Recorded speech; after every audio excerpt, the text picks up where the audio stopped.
J'explique toujours aux gens qui parlent avec beaucoup d'émotion, indignés d'ailleurs, que la religion en Chine est pourchassée, persécutée. Je leur dis laquelle?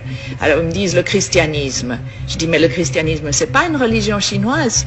Le christianisme, le Christ, Jésus-Christ, cet homme si magnifique, si doux, si bon, a été envoyé en Chine dans une caisse d'opium. C'est comme ça qu'il nous est arrivé, avec le fusil d'un côté et l'opium de l'autre. Comment voulez-vous qu'on l'aime? Comment voulez-vous qu'on comprenne le christianisme? La première chose que les missionnaires faisaient quand ils étaient un peu casés, c'était durant les temps de famine et d'inondation, quand les pauvres paysans n'en pouvaient plus, de les convertir en leur donnant un bol de riz. Vous mangez, on vous baptise. Si vous ne voulez pas être baptisé, vous ne mangez pas. C'est ce qu'on appelait les chrétiens du riz. Comment voulez-vous qu'on aime ça? Et puis alors, ils achetaient à tour de bras des villages.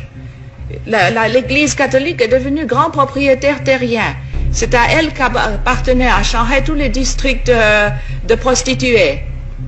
Comment voulez-vous qu'on respecte une église comme ça? Ça, c'est le christianisme. Et je ne parle pas du protestantisme, qui était tout aussi mauvais.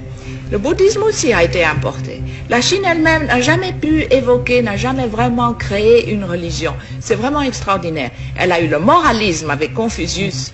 Elle a eu le taoïsme, qui est une chose très vague. Mais ce sont deux philosophies qui font du comportement moral humain la fin en elle-même.